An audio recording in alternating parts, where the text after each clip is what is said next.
नमस्कार। कभी सोचा है कि इस दुनिया का सबसे बड़ा, सबसे अटल सत्य क्या है? पैसा? ताकत? नहीं, वो है मृत्यु। एक ऐसा सच जिससे कोई नहीं बच सकता, चाहे वो राजा हो या रंक।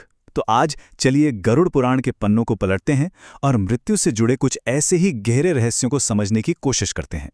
हम सब ने ये देखा है कि किसी के गुजर जाने के बाद उनके शरीर को एक पल के लिए भी अकेला नहीं छोड़ा जाता। पर सवाल ये उठता है कि जब जान ही नहीं रही तो उस बेजान शरीर की इतनी रखवाली क्यों? ये सिर्फ एक रस्म नहीं है, इसके पीछे एक बहुत गहरा आध्यात्मिक कारण छुपा है। और फिर जब वो आखिरी सफर शुरू होता है तो एक ही मंत्र हर तरफ गूंजता है, राम नाम सत्य है। आखिर इस मंत्र में ऐसी क्या शक्ति है कि खुद महादेव भी इसकी बड़ाई करते हैं? आइए आज इस महामंत्र के पीछे के राज को जानते हैं। एक और सवाल जो अक्सर लोगों के मन में आता है कि पुरानी परंपराओं के अनुसार महिलाओं को शमशान घाट जाने की इजाजत क्यों नहीं थी? क्या यह बस एक सामाजिक नियम था या इसका भी कोई गहरा आध्यात्मिक मतलब है? चलिए इस पूरी चर्चा में इन सभी सवालों से पर्दा उठाते हैं। तो चलिए अपने सफर के पहले पड़ाव पर आते हैं और सबसे पहले ये समझते हैं कि मौत के बाद शरीर को अकेला क्यों नहीं छोड़ना चाहिए। और इसका जवाब हमें सीधा गरुड़ पुराण में मिलता है। देखिए, गरुड़ पुराण हमें बताता है कि मृत्यु के एकदम बाद आत्मा का अपने शरीर और दुनिया से मोह नहीं छूटता। वो आत्मा लगभग 13 दिनों तक अपने परिवार और उस शरीर के आसपास ही भटकती रहती है जिसे उसने पूरी जिंदगी अपना घर समझा। अब ऐसे में अगर उस शरीर को अकेला छोड़ दिया जाए तो ये उस आत्मा के लिए एक तरह का अपमान माना जाता है। और बात सिर्फ अपमान की नहीं है। गरुड़ पुराण चेतावनी देता है कि अकेला पड़ा शरीर बुरी और नकारात्मक शक्तियों को अपनी ओर खींच सकता है। कई अतृप्त आत्माएं उस खाली शरीर पर कब्जा करने की कोशिश कर सकती हैं। यही नहीं, कुछ तांत्रिक भी गलत कामों के लिए मृत शरीर का इस्तेमाल कर सकते हैं, जिससे उस आत्मा को बहुत ज्यादा कष्ट पहुंच सकता है। तो ये कोई अंधविश्वास नहीं है, बल्कि आत्मा की शांतिपूर्ण यात्रा पक्की करने के लिए एक जरूरी आध्यात्मिक उपाय है। अच्छा, शरीर की रक्षा का महत्व तो हम समझ गए। अब आगे बढ़ते हैं शव यात्रा की तरफ। इस सफर का सबसे जरूरी और पवित्र हिस्सा है एक मंत्र का लगातार जाप। तो यहां एक बहुत दिलचस्प बात है। राम नाम सत्य है का ये जाप असल में मृतक के लिए नहीं है, ये हम जिंदा लोगों के लिए एक बहुत बड़ा संदेश है। ये हमें याद दिलाता है जो इस यात्रा में चल रहे हैं कि ये शरीर, ये दुनिया, ये रिश्ते, सब कुछ, सब यहीं रह जाने वाला है। अगर कुछ सच है तो वो है बस ईश्वर का नाम, राम का नाम। इस नाम की ताकत कितनी है इसका अंदाजा इस बात से लगाइए कि खुद भगवान शिव माता पार्वती से कहते हैं कि एक बार राम कह देना भगवान विष्णु के 1000 नाम जपने के बराबर है। वो कहते हैं, हे पार्वती, मैं तो खुद हमेशा इसी प्यारे राम नाम में खोया रहता हूं।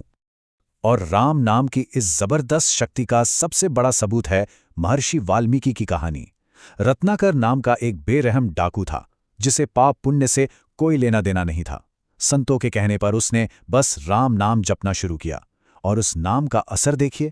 वही डाकू सारे पापों से मुक्त होकर एक महान महर्षि वाल्मीकि बन गया। और उन्होंने तो प्रभु राम के जन्म लेने से भी पहले ही रामायण लिख दी थी। राम नाम की शक्ति को जानने के बाद अब हम उस जगह पर आते हैं जहां शरीर का भौतिक सफर खत्म होता है, यानी शमशान घाट। यहां भी कुछ बहुत जरूरी नियमों का पालन करना आत्मा की शांति के लिए आवश्यक माना गया है।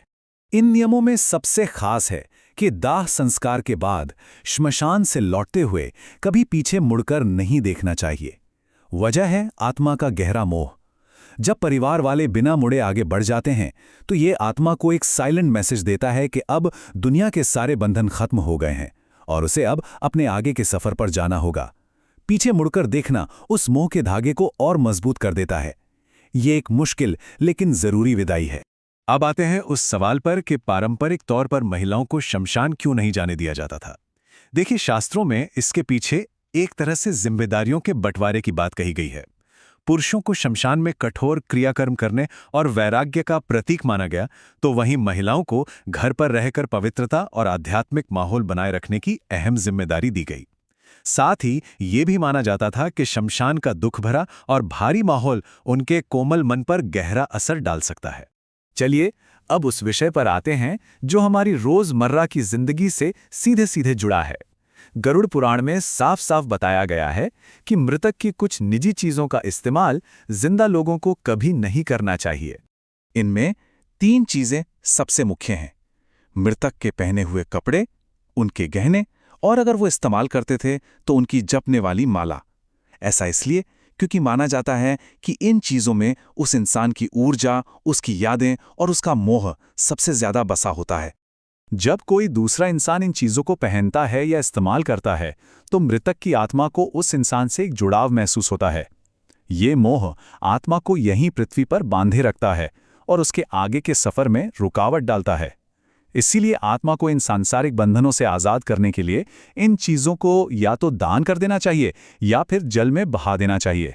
हमने ये तो जान लिया कि क्या क्या पीछे छूट जाता है, लेकिन सबसे बड़ा और सबसे गहरा सवाल तो ये है कि मौत के बाद आत्मा अपने साथ लेकर क्या जाती है? कपड़े नहीं, गहने नहीं, पैसा नहीं, तो फिर क्या? आत्मा अपने साथ ले जाती है अपनी अधूरी इच्छाएं, जो उसे बार बार इस दुनिया में वापस खींच कर लाती हैं। वो अपने साथ ले जाती है अपनी वासनाएं, मतलब किसी चीज से बहुत गहरा लगाव। वो अपने कर्मों का पूरा हिसाब किताब साथ ले जाती है, हर अच्छा और बुरा काम। वो अपने ऊपर चढ़े हुए कर्ज साथ ले जाती है, और इन सब से बढ़कर वो अपने साथ ले जाती है ईश्वर के लिए अपनी भक्ति का अनमोल खजाना। जैसा कि खुद भगवान श्री कृष्ण गरुड़ जी से कहते हैं, हे पक्षीराज, इंसान मरने के बाद अपने साथ सिर्फ अपने पाप और पुण्य ही ले जा पाता है। बाकी सारी चीजें जिन्हें वो जिंदगी भर इकट्ठा करता है, वो सब यहीं की यहीं रह जाती हैं। और आत्मा के इस सारे सामान में भक्ति का दर्जा सबसे ऊंचा है। भक्ति ही वो आग है जो इच्छाओं को जला देती है, कर्मों के बंधन को काट देती है और आत्मा को इस जन्म मरण के चक्कर से निकालकर मोक्ष के दरवाजे तक ले जाती है। तो आखिर में ये सारी बातें हमें एक बहुत गहरे सवाल पर लाकर छोड़ देती हैं। हम अपने इस शरीर के लिए, इस जीवन के लिए तो बहुत कुछ इकट्ठा कर रहे हैं, बैंक बैलेंस, प्रॉपर्टी, गाड़ी और ना जाने क्या क्या, लेकिन अपनी आत्मा के इस अनंत सफर के लिए हम क्या जमा कर रहे हैं? इस पर विचार जरूर कीजिएगा।